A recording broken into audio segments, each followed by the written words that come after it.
Bapak Ibu, saudaraku yang terkasih, saya menyampaikan sebuah renungan singkat yang bertemakan patah hati. Saya membacakan ayat firman Tuhan dari kitab Mazmur pasal 34 ayat yang ke-19. Tuhan itu dekat kepada orang-orang yang patah hati, dan Ia menyelamatkan orang-orang yang remuk jiwanya. Saudaraku, apakah di antara kita yang mendengarkan renungan ini, adakah yang pernah mengalami patah hati? Biasanya patah hati dikaitkan dengan hilangnya sang kekasih.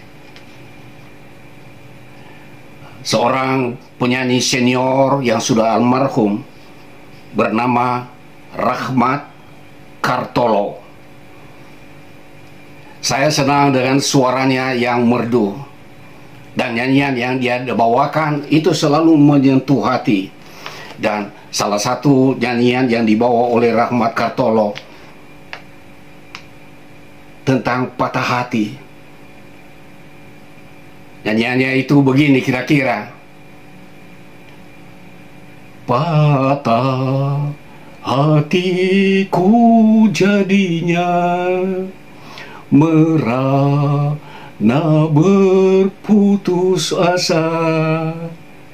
Selanjutnya cari sendiri syairnya, saya juga tidak ingat semuanya. Tapi ketika aku memiliki pengalaman kehilangan kekasih, saya juga patah hati.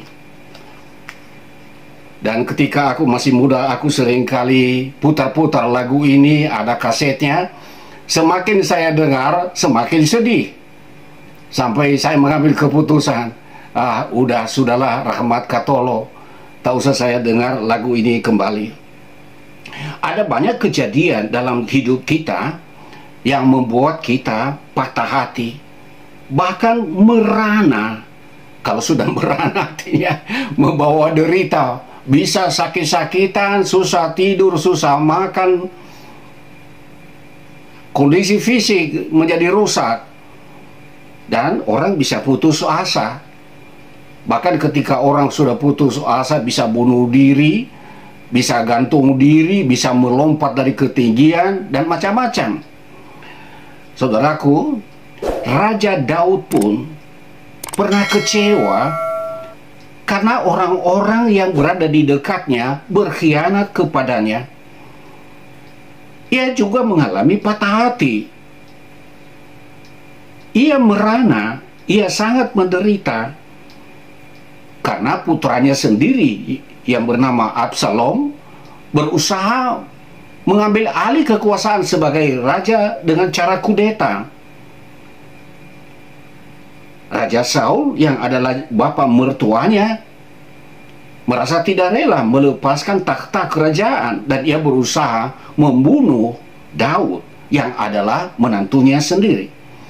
Dan bahkan orang-orang dekat yang menikmati kebaikan hati Daud berbalik arah menjadi pengkhianat-pengkhianat.